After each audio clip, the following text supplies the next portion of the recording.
Welcome to my channel Shashi classes. मैं अपर्णा पांडे आज आपको भारत के प्रमुख राष्ट्रपतियों के बारे में बताऊंगी जो हर एग्जाम में पूछे जाते हैं। तो चलिए हम अपना वीडियो स्टार्ट करते हैं। तो प्लीज़ लाइक एंड सब्सक्राइब जरूर कर दें। सबसे पहले दोस्तों, भारत के राष्ट्रपति से रिलेटेड हम लोग मोस्ट इम्पॉर्टेंट MCQ क्वेश्चन देखेंगे जो हर एग्जाम में पूछे जा सकते हैं। इस बार के करंट अफेयर्स में जरूर पूछे जाएंगे। तो हमारा पहला क्वेश्चन है, 21 जुलाई 2022 को 15वें राष्ट्रपति कौन बना? तो दोस्तों याद रखिएगा कि इस बार कौन राष्ट्रपति बना? तो द्रौपदी मुर्मू जी बनी है हमारी इस साल की राष्ट्रपति 5 सालों के लिए। भारत का एक राष्ट्रपति होगा, यह किस अनुच्छेद के अंतर्गत है? तो यह अनुच्छेद 52 के अंतर्गत है कि भारत में एक राष्ट्रपति होगा पूरे देश का। अगला क्वेश्चन है, कौन कौन निर्वाचन मंडल राष्ट्रपति चुनाव में भाग लेगा? यह किस अनुच्छेद के अंतर्गत है? तो यह अनुच्छेद 54 के अंतर्गत है। इसके अनुसार यह बताया गया है दोस्तों कि कौन कौन से लोग वो हैं जो राष्ट्रपति के चुनाव में भाग लेंगे। अगला क्वेश्चन है, कार्यपालिका राष्ट्रपति की शक्ति किसके अंतर्गत है? तो यह अनुच्छेद 53 के अंतर्गत है। और इसके अंतर्गत क्या होता है कि राष्ट्रपति किसको किसको अपॉइंट करेगा दोस्तों, किस किस चीज के लिए, यह आता है इसके अंतर्गत।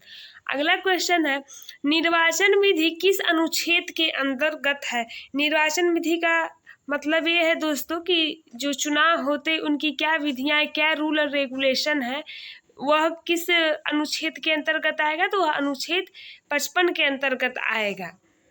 अगला क्वेश्चन है, राष्ट्रपति का कार्यकाल किस अनुच्छेद के अंतर्गत है? तो यह अनुच्छेद 56 के अंतर्गत है। और कितने सालों के लिए राष्ट्रपति का कार्यकाल होता है? तो यह 5 सालों के लिए होता है। अगला क्वेश्चन है, महाभियोग हटाना किस अनुच्छेद के अंतर्गत है? तो यह अनुच्छेद 61 के अंतर्गत है महाभियोग हटाने का। और यह किसके द्वारा लागू किया जाता है? राष्ट्रपति के द्वारा लागू किया जाता है जब देश में शासन व्यवस्था अच्छे से नहीं चलती है तब। अगला क्वेश्चन है दोस्तों, क्षमादान किस अनुच्छेद के अंतर्गत है? तो यह अनुच्छेद 72 के अंतर्गत है। और क्षमादान का दोस्तों जान लीजिए, सिर्फ एक राष्ट्रपति के पास एक ऐसी शक्ति है कि अगर किसी को फांसी की सजा सुनाई गई हो और राष्ट्रपति को अगर लगे कि क्षमादान देने लायक है वह इंसान जो अपराधी है, तो वह बस राष्ट्रपति के द्वारा क्षमादान मिल सकता है उसको। अगला क्वेश्चन है दोस्तों, राष्ट्रपति चुनाव में विवाद होने पर उसका निपटारा कौन करेगा? अगर राष्ट्रपति चुनाव के अंतर्गत कोई लड़ाई झगड़े हो जाए, कोई विवाद हो जाए, तो उसका निपटारा कौन करेगा? सर्वोच्च न्यायालय करेगा। भारत के राष्ट्रपति संविधान के किस भाग के अंतर्गत है? भारत के राष्ट्रीय संविधान के किस भाग के अंतर्गत है? तो दोस्तों भाग 5 के अंतर्गत है भारत का राष्ट्रपति, और जिसका नाम संघ है। अगला है, राष्ट्रपति रामनाथ कोविंद का राष्ट्रपति पद का अंतिम तिथि कौन सा था? तो 24 जुलाई था। अगला क्वेश्चन है दोस्तों, राष्ट्रपति बनने की न्यूनतम आयु कितनी होनी चाहिए? तो न्यूनतम आयु 35 वर्ष होता है। प्रस्तावक और अनुमोदक की संख्या कितनी होती है? 50 होती है। और राष्ट्रपति को शपथ कौन दिलाता है? तो सुप्रीम कोर्ट के मुख्य न्यायाधीश दिलाते हैं। और वर्तमान में 2022 में कौन है सुप्रीम कोर्ट का न्यायाधीश? NV रमन्ना है। और राष्ट्रपति शपथ डेट दोस्तों याद रखिएगा, इस बार से कंफर्म हो गया है कि 24 जुलाई को इनको शपथ दिलाया जाएगा। दोस्तों हम लोग यहाँ से भारत के सभी प्रमुख राष्ट्रपति के बारे में लाइन वाइज पढ़ेंगे जो एग्जाम में हमेशा पूछे जाते हैं। तो पहला है दोस्तों, भारत के प्रथम राष्ट्रपति। तो प्रथम राष्ट्रपति कौन था? राजेंद्र प्रसाद थे, 1950 से 1962 ईस्वी तक।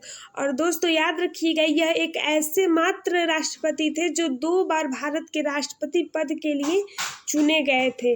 अगला बढ़ते हैं दोस्तों कि भारत के सेकेंड राष्ट्रपति कौन थे? तो सर्वपल्ली राधाकृष्णन थे। और ये भी याद रखिएगा दोस्तों कि भारत का प्रथम उपराष्ट्रपति कौन था? तो प्रथम उपराष्ट्रपति सर्वपल्ली राधाकृष्णन थे। और सबसे पहले भारत रत्न, सर्वोच्च सम्मान भारत रत्न का शुरुआत कब हुआ था? तो 1954 से हुआ था, जो 3 लोगों को दिया गया था, राधाकृष्णन, CV रमन, सी राजगोपालाचारी को। यानी कि यह प्रथम ऐसे राष्ट्रपति थे जिनको भारत रत्न दिया गया 1954 ईस्वी में सर्वपल्ली राधाकृष्णन को। तो दोस्तों याद रखिएगा, अगर सेकेंड राष्ट्रपति पूछे तो सर्वपल्ली राधाकृष्णन। फर्स्ट उपराष्ट्रपति सर्वपल्ली राधाकृष्णन। फर्स्ट भारत रत्न किसे दिया गया? तो 1954 ईस्वी में सर्वपल्ली राधाकृष्णन को दिया गया था। आई होप दोस्तों इस चीज़ आपको याद रहेगा क्योंकि एग्जाम में ये पूछा जाता है। अब दोस्तों देखिए थर्ड राष्ट्रपति कौन था भारत का? तो डॉक्टर जाकिर हुसैन थे 1967 ईस्वी से 1969 ईस्वी तक। और दोस्तों याद रखिएगा यह पहले ऐसे राष्ट्रपति थे जिनका कार्यकाल के दौरान ही मृत्यु हो गया था। अगले है दोस्तों भारत के चौथे राष्ट्रपति वीवी गिरी। तो दोस्तों वीवी गिरी जब चुनाव में उठे थे तो उनके विरोध में नीलम संजीव रेड्डी उठे थे। तो इनको जिताने के लिए, वीवी गिरी को जिताने के लिए श्रीमती इंदिरा गांधी जी ने एक नारा दिया था कि अंतरात्मा मन की आवाज़ पर वोट दें। यानी कि अगर आपसे पूछे कि अंतरात्मा मन की आवाज़ पर वोट देने के लिए सर्वप्रथम किसने आह्वान किया था? तो श्रीमती इंदिरा गांधी ने किया था। और वीवी गिरी जी जीते भी थे। और किसको हरा के जीते थे? तो नीलम संजीव रेड्डी को। और दोस्तों इसी से एक क्वेश्चन मैंने इसलिए उठाया क्योंकि इसी से बहुत ही इम्पोर्टेंट क्वेश्चन इस बार उठ सकता है कि 18 जुलाई 2022 को किसने यह नारा दिया था कि अंतरात्मा की आवाज़ पर वोट दे? तो यशवंत सिन्हा ने, जो विपक्ष में उठे थे द्रौपदी मुर्मू जी के, इन्होंने यह नारा दिया था कि अंतरात्मा की आवाज़ पर वोट दें।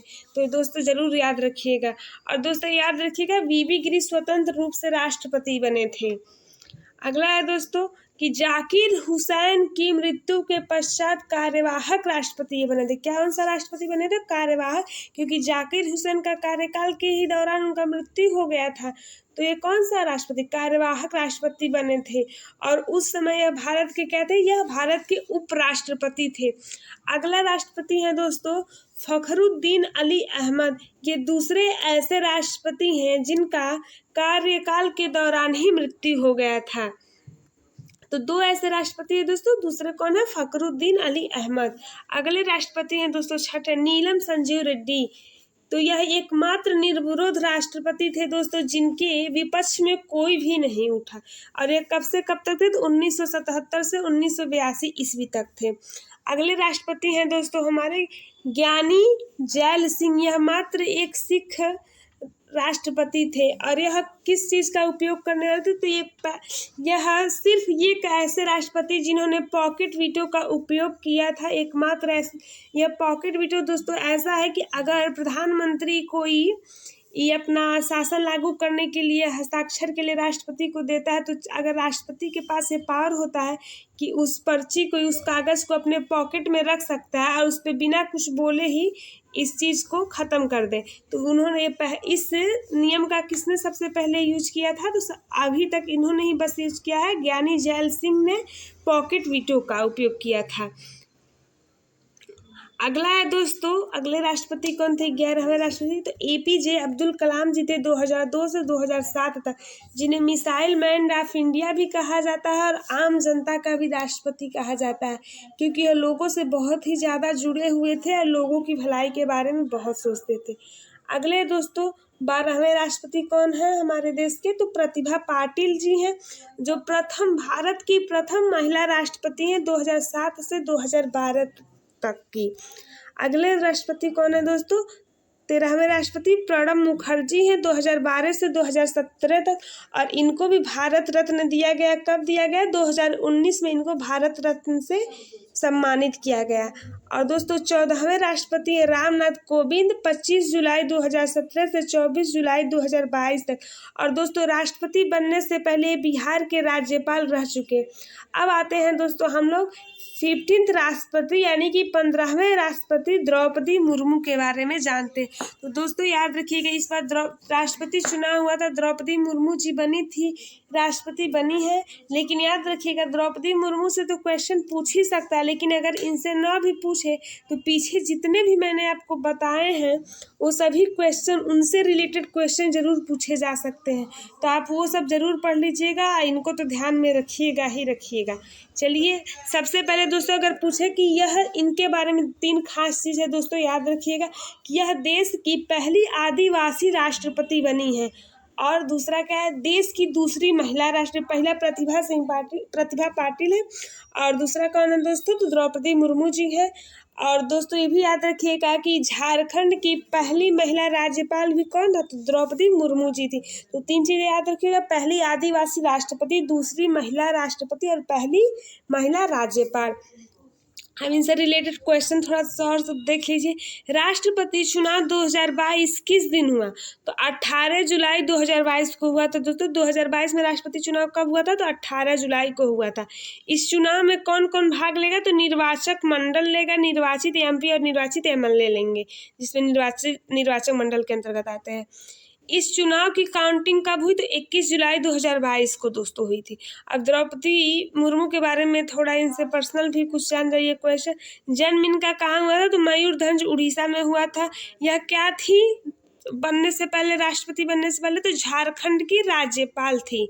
और दोस्तों कितने वोट होते हैं, तो 748 वैलिड वोट होते हैं आपके सांसद के, और जिसमें आपको 540 द्रौपदी जी को मिले हैं और 200 वोट कितने मिले हैं, यशवंत जी को। और यह देश की प्रथम नागरिक, यानी कि सीट दोस्तों होते हैं इस यहाँ देखिए कि 748 सीटें होती हैं, जिनमें 540 सीटें इनको द्रौपदी मुर्मू जी को मिली है और 208 सीटें यशवंत सिंह को मिले।